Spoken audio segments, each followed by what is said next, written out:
you for clicking on this episode of Smashy Smashy Eggman movie reviews and more.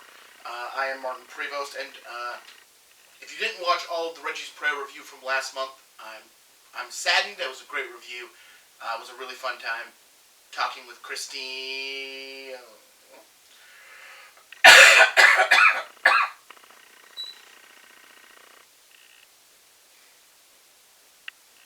Thank you for clicking on this Smashy Smashy Eggman movie reviews and more review. Last week we talked Reggie's Prayer. I was joined by Courtney Krause and AJ Robinson. It was a great talk. If you didn't watch to the end of that video, then I guess I'll make this announcement again. At the end of this month, at the end of February, I will be taking a break from the weekly videos, possibly retooling, possibly being done with them. I'm not fully sure. So as we enter this last month, I've had to pick 4 weeks of content of things I either really want to talk about or honestly haven't got a chance to talk about. So, to begin with, I decided to do this week, talk about a great movie, and finally get around to watch the 3 sequels that spawned from it. That movie is Wild Things. This movie was released in 1990. 95, 96, I think 98. 1998. It stars Matt Dillon? It's Matt Dillon, right? Matt Dillon, Kevin Bacon, Denise Richards, Neve Campbell. It's got a great cast. It really does. This movie is most well remembered for 2 sex scenes that it has. A 3-way between Denise Richards, Neve Campbell, and Matt Dillon, and a pool scene between Neve Campbell and Denise Richards. But here's the thing, this movie is way better than that. This movie is so much better than just those scenes. This would be a great movie without those scenes. We definitely wouldn't have the sequels if those scenes didn't exist. I'm sorry about the coughing throughout this video. So Wild Things, it's a really great movie that, honestly, one of the things that sticks with me about this movie is its music. It's got some great music that really sets the mood of being in Florida. It's just a great. Just go listen. Listen to the music that this movie has. It is so catchy. It is so good. I really like it. It's one of my favorite parts of this movie. Getting into the plot of this film. This film also has Bill Murray. Bill Murray, of all people. We are in the town of Blue Bay, Florida, where Matt Dillon plays, he is a guidance counselor at Blue Bay High School. Blue Bay High School is having a weekly seminar for the seniors where they're talking about date rape. After you find out the lead detective, the lead cop talking is Kevin Bacon, who doesn't like Matt Dillon. We meet Denise Richards, who is a cheerleader, and Neve Campbell, who is an outcast. Denise Richards clearly has the hots for Matt Dillon. They're doing a charity car wash where her and a friend will wash Matt Dillon's Jeep. After she washes the Jeep, she goes to collect a ticket. She then runs out of the house and announces that Matt Dillon raped her. Matt Dillon claims innocence, that he didn't do anything, and is arrested and put on trial after being ostracized in Blue Bay. Neve Campbell also steps forward and says that Matt Dillon raped her, and so the case becomes two women versus this one dude. During the trial, Denise Richards tells the story of what happened, how she was raped. Neve Campbell gets on the stand and is broken by Matt Dillon's lawyer, who is played by Bill Murray. She then admits that she was never raped by Matt Dillon, neither was Denise Richards, and it was all a setup. This infuriates Denise Richards, who tries to kill Neve Campbell. You find out, so Matt Dillon is released, charges are dropped, and he sues Denise Richards' very wealthy parent for a lot of money. We then find out the 3 of them are in cahoots, and that this was a plan to get all of this money for them to split. And the movie then boils down into 3 people trying to pull off this crime, while at the same time you have Kevin Bacon looking into it, investigating, and There's a lot of great twists and turns. And the fact that this movie's almost 2 hours long, it really takes its time setting up the characters, drawing out each of these twists and each segment of the movie. That it's done very, very, very well. I really enjoy Wild Things. It's one of my top 200 movies, I'm pretty sure. I do enjoy going back and rewatching this movie because I just like it. I like watching it. And the fact that the end credits, this is the unrated version. I'm not sure how much of this. It has to have. It has to have survived because every other movie does it. That it kind of uses the end credits and has clips in the end credits that goes back and helps explain what the hell was going on, because all of these twists and turns and plots, it's just a nice way to tell you what is going on. Wild Things did very well. It became a huge hit, and it spawned not one, not two, but a trilogy of sequels. Yay, sequels! Who doesn't love a good sequel? So I've just finished watching the sequels. They're all bad. They're all real, real bad. Various levels of bad. They're basically the same story in Wild Things with slight tweaks. So the first one is just called Wild Things 2. This one has nothing to do with rape and is just about murder. A wealthy man dies, and it's about the plot to kill him and the inheritance of his money, and everyone who is involved in setting this up and working through it. And you still have the three-way scene, because that was a necessity. The three-way scene is a necessity in these films, apparently. Where it's a... So the original is two high school seniors and their guidance counselor. In Wild Things 2, it is two high school seniors and a forensic coroner, who are the ones in cahoots.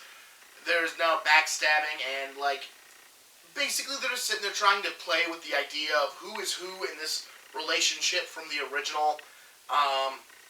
As again, it tries to be ooh, how did all of this play out? And I'm already I'm thinking of the third one right this very second, with scenes running through my head, because these movies are basically interchangeable at this point. So I'm not going to go into plot details, because I honestly am going to end up talking about a different movie if I try to explain the plot of one Wild Things movie that isn't the original, because the original is very good. The biggest problem all three of these movies have is they don't let anything breathe. They are just trying to get to the three-way. They're trying to get to the backstabbing. They want to hit the high points Wild Things did, but they don't want to earn a single moment of it. And yeah, also, if your big selling point is this three-way, and yes, Neve Campbell in the original does not bear anything. Denise Richards bears herself, but Neve Campbell is tastefully shot with her back to the camera. Somehow you make a sequel, you hire a cast where at least one of them has to take off their shirt. And it's clearly a body double just because of the way it's shot. For Wild Things 2, it's a body double, which is fine. If the actress had modesty, that's cool. That's awesome. That's fine. The problem is the actress wasn't all that good. She wasn't a really good actress who just didn't want to... She was a bad actress. So you could have gotten a different bad actress. I'm just saying. I'm glad they got work. It was not good work. So, it's hard to, what happens in this movie is, again, it's just a bunch of backstabbing. Eventually they kill the guy, because even though the first member of the trifecta that is killed off in Wild Things is one of the girls, in Wild Things, everything else, it's the guy. You have to kill the guy first, because he's not good to look at. It's weird. It's a weird choice. Wild Things, Diamonds in the Rough is the third one, where now we are back to screaming rape, when there was no rape, to get a pair of diamonds. And now we hit the real nonsensical crap in this series, which I thought this would be the worst of it, but it gets worse. So somehow the dude who has rape screamed about him, and this is, I mean, Matt Dillon is accused of rape. And the entire thing is he's supposed to be acquitted. And Diamonds in the Rough, the dude gets accused of rape, sits in jail for the vast majority of this movie. And apparently it was all part of the plan that he was going to act like an idiot to fool his stepdaughter because of diamonds he wants that he had. He physically had these diamonds. He had these diamonds. But they were her mother's diamonds, and she left them to the stepdaughter. So he couldn't just take them, even though he physically had possession of them. Just so we can learn in the end that he actually did rape someone, the best actress in all three of these movies, Diane Myers from Saw and Starship Troopers. Best actress in any of the sequels. Just so you can find out, he actually raped her when she was younger, had a daughter who was one of the ones in on the scheme, and then they kill him. But you find out, like, this mother-daughter haven't been a mother-daughter long. Like, less than a year to plot this scheme. So the daughter has no more connection to her mother than she really has her father, yet she has no problem murdering her father. Why? Why? Who wrote this shit? Then we get to the fourth movie in this series. We've had two shitty movies. Might as well go for a trifecta with Wild Things, Foursome, because the threesome scene, it's too tame now. It's too tame. We've got it. We've done it. We've done it 3 times now. Nobody wants that anymore. They want a foursome. They want a foursome, even though the movie still wants it to only be a threesome. Like, they still only want 3 characters in the action because the 4th character says, like, 2 lines of dialogue and is on screen for maybe all of 3 damn minutes of this movie, to the point that there is so much screen time where they are not doing anything. They are not part of this movie, that you forget when they show up in the foursome scene that it's actually them, and when they show up at the end. Because again, we're back. We now combined the ideas of both Wild Things 2 and Wild Things Diamond in the Rough to have a murder and rape. That's right, we murder a guy and then another person gets accused of rape. Because movie. Again, this movie is trying to move way too fast, and it's really boring. Like, Foursome is really... It finally brings back the music. Like, it brings back similar music to the first one. The second and third one don't. It finally brings back similar music, but it's just boring. Like, there's nothing entertaining about this movie as it just keeps going and going and has to create plot contrivities just to get through an hour and a half. Again, the first movie took its time. It had a lot of plot twists. It had a lot of that stuff, but it took its time. It earned it. It used its time well to build to it. This one's just throwing them at you and letting you try to figure them out. Because by the end of this overly contrived plan, so all of these movies do the thing at the end, where during the credits it cuts to scenes to help explain what the hell is going on.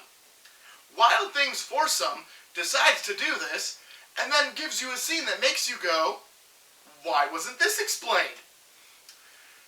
Because for some reason, the foursome, the girl who disappears for most of this movie, has been part of this plan the whole time, and is one of the last people standing. Why? I don't know. I don't know why she's here. I don't know why she's in this plan. Because when they start to explain what was happening, it actually made it more confusing. Like, I followed it, but it's an overly contrived plan that gets somehow more overly contrived.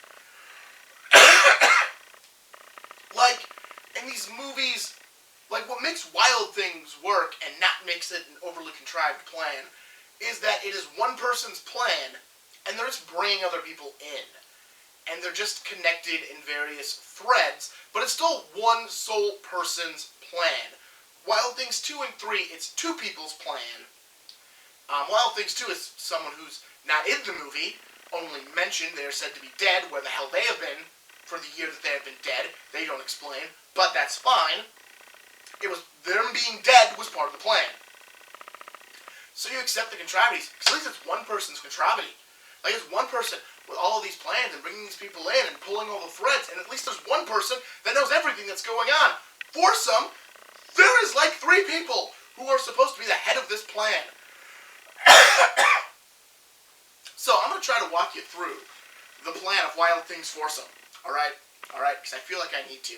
I'm not going to cover it beat by beat that the movie shows. I'm going to literally walk you through it, laid out, chronologically. So a rich dude has an assistant. This assistant goes to see a girl who... Oh yeah, these movies all take place in Blue Bay. All of them. All of them take place in the same city with not a single reference to the other movies, except one actor does appear in Wild Things 2 and Wild Things Diamond in the Rough. One actor appears in both of those movies. Beyond that, there is no connection to the other movies, no reference to the events that have transpired in these other movies. But they all take place in the same town. It is one messed up town. Anyways, so the assistant goes to the Glades, which is supposed to be the poor neighborhood of this community. You have the rich area, and then you have the Everglades, which is the poor area, where he finds a woman who is working on a car, whose father has committed suicide because the assistant's boss bought all the fishing rights to the Glades, and he killed himself because he didn't have a job anymore. She agrees to help kill this man in exchange, I'm assuming, for money. And apparently at some point a sexual relationship begins as well, though that is not shown how, why, or when. She then gets her best friend, who also lives in the Glades, to pose as a rich white girl to seduce the son of the rich man, and then talk him into killing his father. Which she does. Then the one who actually knows about cars sends the son and the friend to go rig a race car that the rich man drives to kill him. And they do. Somehow believing that a garage full of sports cars has no security system. Because these people are idiots. The idiots go and do this. The father then dies. You then find out he changed his will, which the assistant should have known about, but we're not covering why he never said anything. And it's realized that he can't get his inheritance unless he gets married.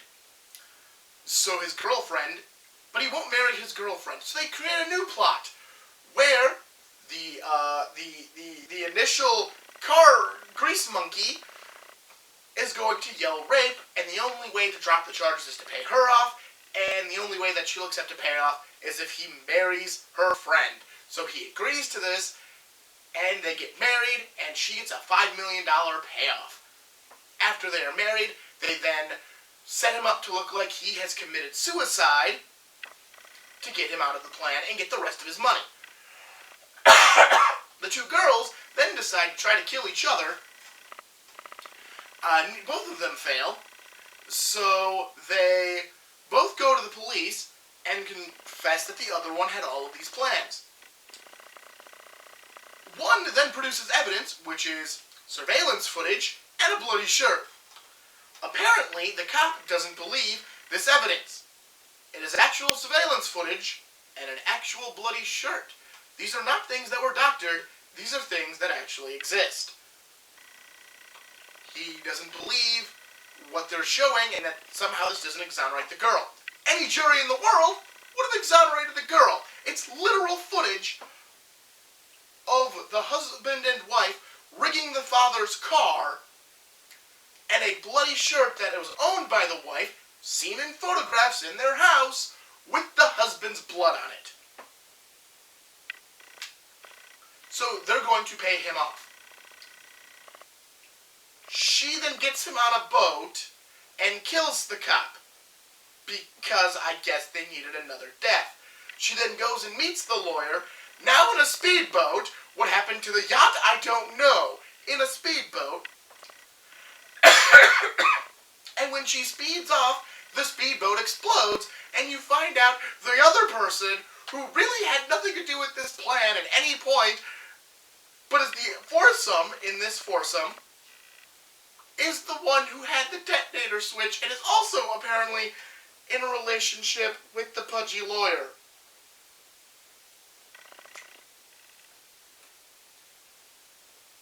I'm confused, and I know I missed things.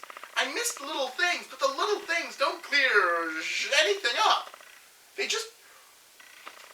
Who wrote this movie? How do you go from an actually really, really good movie, that's well written, well conceived, well plotted, and actually makes sense, to this that offers nothing to anyone? Like, even if you're just going, man, it's gonna have boobs, it's got one scene. That's it. There's one scene. You get 2 scenes of boobs in this one. You get multiple. You get 2 scenes of boobs in the second one. You get a lot of boobs. And if you're looking for boobs in a Wild Thing movie, Diamonds in the Rough is the boob movie. This one doesn't even really have boobs. Just the foursome scene. Just the foursome scene is the only scene in this entire movie. I'm not even sure. She has to be. She has to be in that foursome on the top. But again, she's on the back. She's literally pictured on this case more than she's in this movie. Yeah, no. Highly suggest Wild Things. This is a great movie. This is a well-done movie. It is so fun to watch. Highly suggest, and it's so well acted. Highly suggest Wild Things. Then stop, because none of these sequels have anything redeeming to make you want to watch them again.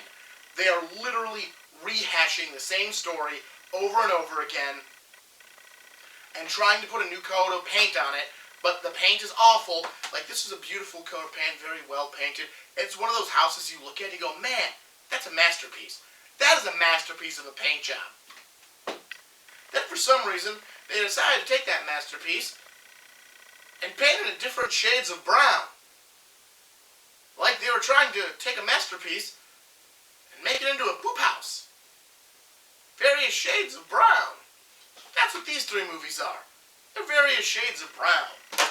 I don't recommend them. Don't watch them. Watch something else. But do watch Wild Things. Do watch the original. The original is great. The sequels all are garbage. They're all garbage. Good. Garbage. Alright, so I'm done talking Wild Things.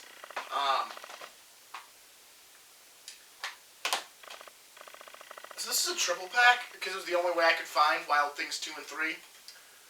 I have no idea what this image is.